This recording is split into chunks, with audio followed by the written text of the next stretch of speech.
আসসালামু আলাইকুম, আমি আফরিন সুলতানা পঞ্চম শ্রেণীর গণিত বিষয়ের উপর আজকের অনলাইন ক্লাস শুরু করছি। চার প্রক্রিয়া সম্পৃক্ত সমস্যাবলী। এই অধ্যায়ের প্রথম ক্লাসটিতে আমরা বন্ধনী এবং গুণের সমস্যা নিয়ে আলোচনা করেছিলাম। আজ আমরা ভাগ এবং ঐকিক নিয়ম নিয়ে আলোচনা করব। তাহলে চলো ভাগ সম্পৃক্ত সমস্যাবলী দেখা যাক। এখানে 10 নম্বর প্রশ্নটি তোমরা দেখো। এখানে 10 নম্বর প্রশ্নটিতে কি বলা হয়েছে? মা ও পুত্রের বয়সের সমষ্টি 60 বছর। মায়ের বয়স পুত্রের বয়সের 3 গুণ। তাদের প্রত্যেকের বয়স কত? তাহলে এখানে বলা হয়েছে মায়ের বয়স হচ্ছে পুত্রের বয়সের 3 গুণ। যেহেতু এখানে এই ইনফরমেশনটা দিয়ে দিয়েছে যে পুত্রের বয়স হচ্ছে মায়ের বয়সের 3 গুণ, অর্থাৎ পুত্রের বয়স যদি আমরা বের করে ফেলতে পারি তাহলে আমরা মায়ের বয়স বের করতে পারবো। অর্থাৎ পুত্রের বয়সটা কি, যদি 13 বছর হয়ে থাকে মায়ের বয়স কি হবে? 13-র 3 গুণ হবে। এখন এখানে মায়ের বয়সকে বলা হয়েছে পুত্রের বয়সের 3 গুণ, অর্থাৎ পুত্রের নিজের যে বয়সটা সেটা তার বয়সের কত গুণ? 1 গুণ। অর্থাৎ পুত্রের বয়স যদি 13 হয়, 13কে যদি তুমি 1 দিয়ে গুণ করো তাহলে কি হবে? 13ই হবে। তো সে অনেকটা এই ইনফরমেশনটাই আমরা এখানে ব্যবহার করব। তো কিভাবে করছি দেখো।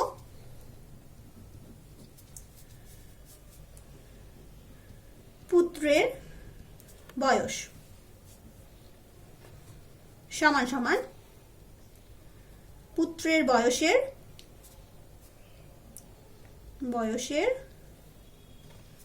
1 গুণ। এবার কার বয়স? মায়ের বয়স। মায়ের বয়স সমান সমান পুত্রের বয়সের কত গুণ? 3 গুণ। এখন আমরা এই দুটাকে কি করব? যোগ করে দিব। এখন কথা হচ্ছে যে কেন দিচ্ছি সমষ্টি? কারণ আমাকে এখানে একটা ইনফরমেশন দেওয়া হয়েছে মা ও পুত্রের বয়সের সমষ্টি 60 বছর। তাহলে আমরা এখানে কি পাচ্ছি? মা ও পুত্রের বয়সের সমষ্টি সমান সমান পুত্রের বয়সের 4 গুণ। এখন যে ইনফরমেশনটা দেয়া আছে আমরা সেটা লিখব। দেওয়া আছে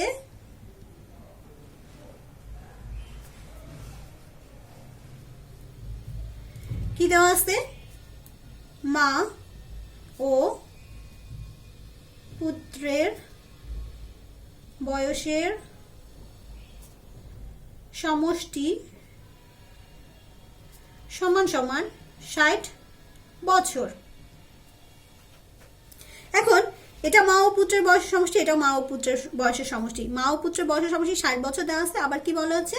পুত্রের বয়সের 4 গুণ। এখন কার বয়সের 4 গুণ বলেছে? পুত্রের বয়সের। অর্থাৎ আমরা যদি পুত্রের বয়স বের করতে চাই তাহলে এই সমষ্টিকে কি করতে হবে? 4 দিয়ে ভাগ করতে হবে। সুতরাং পুত্রের বয়স সমান সমান 60 ভাগ 4 বছর। এখন আমরা এটা খুব সহজেই বের করে ফেলতে পারি। 15 বছর, অর্থাৎ 4-15 হচ্ছে 60। তো সেখান থেকে আমরা খুব সহজেই এটাকে লিখতে পারি। এখন কার বয়স বের করতে হবে? আমরা বলেছি যে পুত্রের বয়স যদি বের হয়ে যায় তাহলে মায়ের বয়স বের করা খুব সহজ হয়ে যাবে। মায়ের বয়স হচ্ছে কার 3 গুণ? পুত্রের বয়সের 3 গুণ। পুত্রের বয়স হচ্ছে কত? 15 বছর। তাহলে মায়ের বয়স হবে 15-র 3 গুণ। আচ্ছা, 15কে 3 দিয়ে গুণ করলে আমরা পাই হচ্ছে 45 বছর। আচ্ছা, এখন উত্তর লিখব। এখন আরেকটি মজার জিনিস দেখাই তোমাদেরকে। দেখো, বলা হয়েছে মা এবং পুত্রের বয়সের সমষ্টি হচ্ছে 60 বছর। এটা প্রশ্নে দেওয়া ছিল। এখন আমি দেখি তো আমি যে প্রশ্নটা সলভ করে আসলাম এটা ঠিক আছে কিনা, কিভাবে বুঝবো আমরা তা? দেখো, এখানে দিয়েছে পুত্রের বয়স কত? পুত্রের বয়স দেওয়া হয়েছে 15 বছর, মানে আমরা পেয়েছি। তো 15 আর যদি মায়ের বয়সটা যোগ করি 45, যোগ করলে কত পাই? 60। দেখো, মিলে গিয়েছে। তার মানে আমাদের এই প্রশ্নটির উত্তর ঠিক আছে। অর্থাৎ এখন কি হবে? পুত্রের বয়স 15 বছর এবং মায়ের বয়স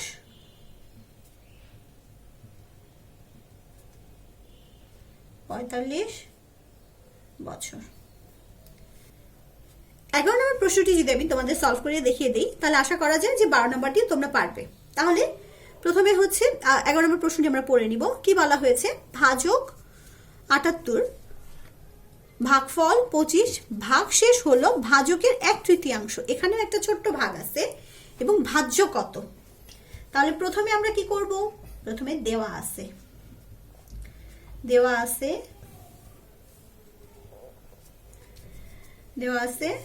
কি দেওয়া আছে? ভাজক সমান সমান 78, ভাগফল সমান সমান 25, ভাগশেষ সমান সমান কি দেয়া আছে? ভাজকের 1/3। কি দেয়া আছে? ভাজকের 1/3। তার মানে কি 3 ভাগের 1 ভাগ, 1/3। তাহলে ভাজক কত? 78, ভাগ কত? 3।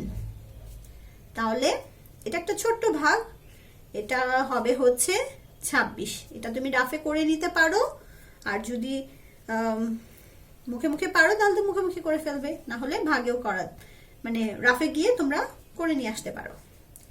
এবার সূত্র, ভাজ্য বের করার সূত্র। আমরা নিঃশেষে ভাগের যখন চ্যাপ্টারটা আমরা করেছি তখন আমি তোমাদেরকে নিঃশেষে বিভাজ্য এবং নিঃশেষে বিভাজ্য না হলে এরকম মোট তিনটে করে 6টি সূত্র লিখে দিয়েছিলাম। সেখান থেকে এটি যেহেতু ভাগশেষ আছে তাহলে নিঃশেষে বিভাজ্য নয়। তাহলে আমরা নিঃশেষে বিভাজ্য নয় সেই যে 3টি সূত্র আছে, এই 3টি সূত্র যদি আমরা দেখি, সেখান থেকে হচ্ছে একটি সূত্র হচ্ছে এখন আমাদের এখানে ব্যবহার হবে। সেটি কি সূত্র? সেটা হচ্ছে ভাজ্য নির্ণয়ের সূত্রটি। অর্থাৎ ভাজ্য নির্ণয়ের সূত্রটি কি ছিল? ভাজ্য সমান সমান ভাজক গুণন ভাগফল যোগ ভাগশেষ। তাহলে ভাজ্য কত? ভাজ্য হচ্ছে 78, ভাগফল হচ্ছে 25, যোগ হচ্ছে ভাগশেষ মানে 26। এখন যদি এই দুইটাকে আমরা গুণ করি, এটাকে আমরা গুণ চাইলে হচ্ছে রাফে করে আসতে পারবো বা এখানেও চাইলে দেখিয়ে দিতে পারি। তাহলে এখানে 78 গুণন 25, তাহলে 5 5 40 শূন্য, হাতে আমার থাকে হচ্ছে 4, আর 5 7 35, আর হচ্ছে 4 হচ্ছে 39। এবার এখানে একটা শূন্য হবে, 8 8 9 16, 6 হাতে আমার 1, 14 আর 1 15। এবার 0 15 5 হাতে আমার 1 4 9, অর্থাৎ 1950 যোগ 26 সমান সমান পাবো 1976। উত্তর কি? উত্তর হচ্ছে ভাজ্য তোমার 1976। আচ্ছা, এই 12 নম্বর প্রশ্নটিও ঠিক এরকমই, কিন্তু সেক্ষেত্রে সূত্রটি আমাদের পরিবর্তন হয়ে যাবে। এবার আমরা ঐকিক নিয়ম নিয়ে জানব।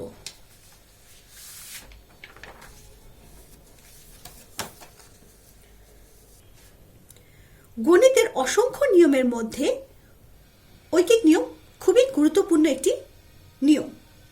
ঐকিক বা এক বা একক, অর্থাৎ যে নিয়মে কোনো উত্তর পাওয়ার জন্য একের সাথে তুলনা করতে হয় এবং একের সাথে তুলনা করা যে উত্তরটা পাওয়া যায় তাকে অন্য একটি সংখ্যার সাথে গুণ করে উত্তর পাওয়া যায়। এটি হচ্ছে মূলত ঐকিক নিয়ম। আচ্ছা, তো আমি একটা উদাহরণের মাধ্যমে তোমাদের বোঝানোর চেষ্টা করছি। মনে করি 10টি পেন্সিলের দাম 60 টাকা হলে 4টি পেন্সিলের দাম কত, এটা বের করব কিভাবে? তাহলে এজন্য আমাকে প্রথমে কি করতে হবে? 10টি পেন্সিলের দামকে আমাকে প্রথমে 10 দিয়ে ভাগ করতে হবে, অর্থাৎ 60কে আমাকে 10 দিয়ে ভাগ করতে হবে।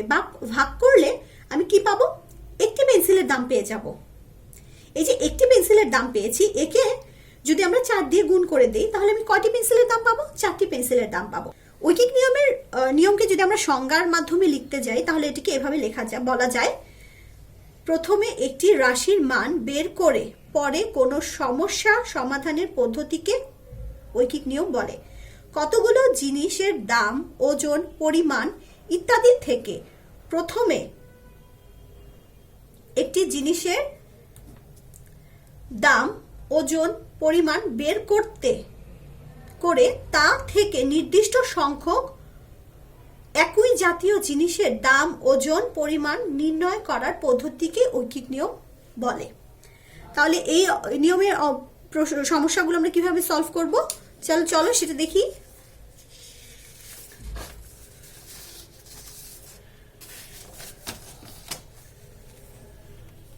প্রথমে হচ্ছে 13 নম্বর প্রশ্নটি দেখো। 13 নম্বর প্রশ্নে কি বলা হয়েছে? এখানে বলা হয়েছে একটি কারখানায় 7 দিনে 2520টি সাইকেল তৈরি হয়। ওই কারখানায় 3 সপ্তাহে কতগুলো সাইকেল তৈরি হয়? এখানে আমাকে প্রথমে 3 সপ্তাহ বলে দিয়েছে। যদি 3 দিন বা অন্য কিছু বলতো সেক্ষেত্রে আমি সরাসরি করতে পারতাম, কিন্তু যেহেতু 3 সপ্তাহ বলে দিয়েছে তাহলে প্রথমে আমাকে একটা ইনফরমেশন আগে শেয়ার করতে হবে। সেটা হচ্ছে, আমরা জানি এক সপ্তাহ সমান সমান হচ্ছে 7 দিন। সুতরাং কয় সপ্তাহ? 3 সপ্তাহ সমান সমান 7 গুণন 3 দিন, অর্থাৎ 21 দিন।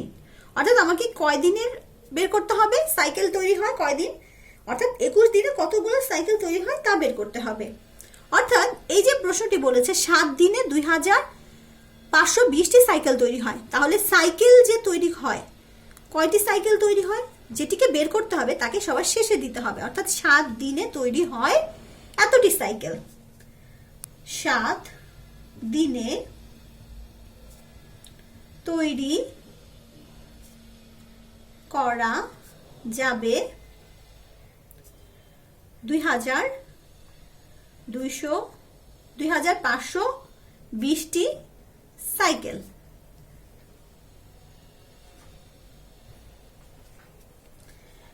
সুতরাং আমরা বলেছি যে ঐকিক নিয়ম মানে হচ্ছে একক বা এক। তাহলে প্রথমে আগে একে নিয়ে দিতে হবে, অর্থাৎ একদিনে তৈরি করা যাবে 2520 ভাগ 7 টি সাইকেল। তাহলে এটিকে যদি আমরা ভাগ করি তাহলে আমরা পাবো হচ্ছে, এটা ভাগ করলে আমরা পাবো হচ্ছে 360টি সাইকেল। সুতরাং এখন আমরা কয় দিনের বের করতে হবে?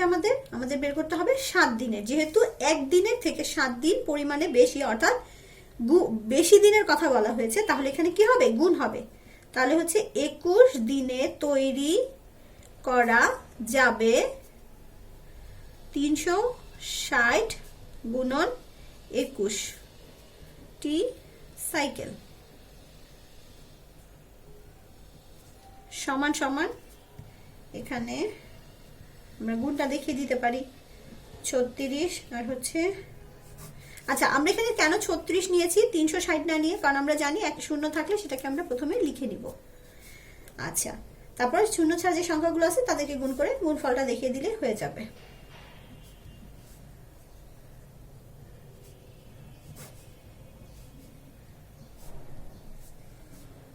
সাত 7560টি সাইকেল, অর্থাৎ 21 দিনে তৈরি হবে হচ্ছে 7560টি সাইকেল।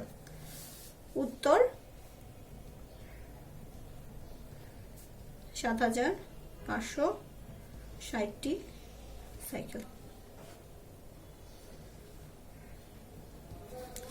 আচ্ছা, এবার 14 নম্বর প্রশ্নটি। 14 নম্বরে কি বলা হয়েছে? আয়েশা 72 টাকা দিয়ে একটি খাতা কিনলো। 12টি খাতা কিনতে তার কত টাকা লাগবে? আচ্ছা, তাহলে প্রথমে আমাকে কি করতে হবে? প্রথমে 3টি খাতা, যেহেতু আমাকে এখানে টাকা বের করতে বলেছে, বের করতে হবে, তাহলে টাকাটা সবার শেষে চলে আসবে। অর্থাৎ আমি প্রশ্নটিকে এভাবে সাজাবো যে আমি 3টি খাতা কিনতে পারি হচ্ছে কয় টাকায়? 72 টাকায়। আচ্ছা, তিনটি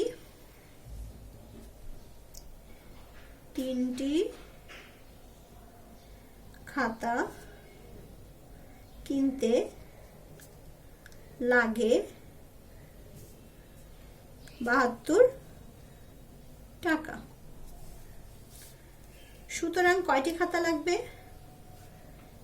মানে আমাকে প্রথমে কি করতে হবে? ঐকিক নিয়ম যেহেতু একই নিয়ে নিতে হবে, তাহলে একটি খাতা কিনতে লাগে 72 ভাগ 3। এটি একেবারে আমরা মুখে মুখে করে ফেলতে পারবো ভাগটি। এই ভাগটি একেবারে সহজ একটা ভাগ, অর্থাৎ কত? 24 টাকা। একটি খাতার দাম আমরা কত পেলাম? 24 টাকা। এখন আমাকে কয়টি খাতার দাম বের করতে হবে? 72টি খাতার দাম। সরি, ভুল বলেছি, আমাকে এখন 12টি খাতার দাম কত সেটা বের করতে হবে। তাহলে কি অবশ্যই একটার থেকে 12টার দাম বেশি হবে, তার মানে গুণ হবে। 12টি খাতা কিনতে লাগে 24 গুণন 12। গুণ করলে আমরা যা পাবো এটি হবে অ্যান্সার। এটিকে আমরা এখানে দেখিয়ে দিতে পারি। 24 গুণন 12 প্রথমে হচ্ছে 48 0 4 2 8 8 2 288 টাকা। আচ্ছা, এবার 15 নম্বরটা বাসায় নিজেরা চেষ্টা করবে। 16 নম্বর, একটি মোটর সাইকেল 12 লিটার পেট্রোল দিয়ে 300 কিলোমিটার যেতে পারে। 100 কিলোমিটার যাওয়ার জন্য কত লিটার পেট্রোল লাগবে? অর্থাৎ একটা মোটর বাইক 12 লিটার দিয়ে যায় হচ্ছে 300 কিলোমিটার, আর 100 কিলোমিটার যেতে তার কতটুকু পেট্রোল লাগবে সেটাকে বের করতে হবে। তাহলে আমাকে প্রথমে কি করতে হবে? আমাকে প্রথমে করতে হবে যে একটা মোটর বাইক যেহেতু লিটারটা বের করতে বলেছে, তাহলে আমরা কি করব? লিটারকে সবার শেষে রাখবো।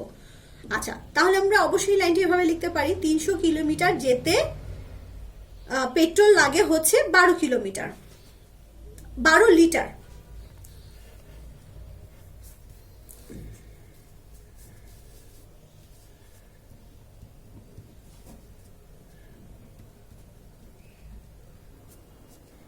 ওকে, এখানে কি বলা হয়েছে? প্রথমে আমরা বলেছি যে আমরা সাজাবো হচ্ছে কিভাবে? 300 কিলোমিটার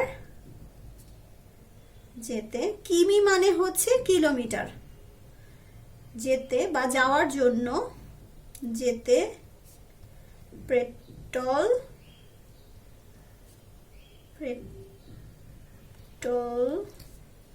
লাগে 12 লিটার। সুতরাং 1 কিলোমিটার যেতে পেট্রোল লাগে। এখানে 12 সংখ্যাটি আমরা দেখতে পাচ্ছি, 12 হচ্ছে সংখ্যাটি ছোট, 300 সংখ্যাটি বড়। এর আগে যে দুটি অঙ্ক আমরা প্রশ্ন আমরা সলভ করেছি সেখানে আমরা দেখেছি যে এই জায়গায় যে সংখ্যাটা ছিল সেটা বড়, এই পাশে সংখ্যাটি ছিল কি ছোট। সেক্ষেত্রে আমরা একটা পূর্ণ সংখ্যা ভাগ করার পর একটা পূর্ণ সংখ্যা পাচ্ছিলাম, কিন্তু এখন যদি আমি ভাগ করি তাহলে আমরা কি পাবো? একটা দশমিক সংখ্যা পেয়ে যাব। তো এরকম যদি হয় তাহলে এই প্রশ্নটিকে আমরা এভাবেও প্রেজেন্ট করতে পারি। কিভাবে? সেটা হচ্ছে 12 ভাগ 300। এই যে আমরা লিখেছি 12 ভাগ 300, এটা লেখাও যা, আমরা 12কে উপরে দিয়ে নিচে 300, এটা লেখাও একই কথা। তো আমরা এই লেখাটাকে না লিখে আমরা এইটিকে লিখব এখন, অর্থাৎ তাহলে আমাদের প্রশ্নটি সলভ করতে সুবিধা হবে। অর্থাৎ উপরে হবে 12, নিচে হবে হচ্ছে 300, অর্থাৎ 12 ভাগ 300। সুতরাং এখন আমাদের কত কিলোমিটারের কথা বলেছে? যে 100 কিলোমিটার। তাহলে 100 কিলোমিটার যেতে পেট্রোল লাগে। আমরা বলেছি যে এটা ভাগফল, এর সাথে কি হবে? এই যে এখানে সংখ্যাটা থাকে এটা গুণ অবস্থায় থাকে। গুণ অবস্থায় থাকা মানে হচ্ছে এভাবে, এই ওপরে যদি আমি 100 লিখে দিচ্ছি এটাও বোঝায় গুণ অবস্থায় আছে। এখন আমরা এটাকে কি করতে পারি? কাটাকুটি করতে পারি। অর্থাৎ 100কে দিয়ে যদি আমি 300কে কেটে দিই তাহলে হচ্ছে এখানে থাকবে কি 3। আচ্ছা 100-র নামটা দিয়ে আবার 3 দিয়ে যদি আমি এটাকে কাটতে যাই তাহলে হবে 3 4 12, তাহলে এখানে হবে হচ্ছে 4, অর্থাৎ আমার এটির উত্তর হবে 4 লিটার। তো উত্তর লিখবো আমরা হচ্ছে উত্তর 4 লিটার। ঠিক আছে, আজকে এই পর্যন্তই। এরপরে যে ক্লাসটি থাকবে সেখানে আমরা এই অধ্যায়ের আরো সৃজনশীল প্রশ্ন নিয়ে আলোচনা করব। আশা করছি এই চ্যাপ্টারের যে অঙ্কগুলো আমি দেখিয়ে দিয়েছি এগুলো যে প্রশ্নগুলো আমি দেখিয়ে দিয়েছি এগুলো তোমরা বাসায় অনুশীলন করেছো এবং বাকি যেগুলো দেখাতে পারিনি সেগুলো তোমরা অনুশীলন করেছো। ঠিক আছে, আজকে এই পর্যন্ত। আল্লাহ হাফেজ।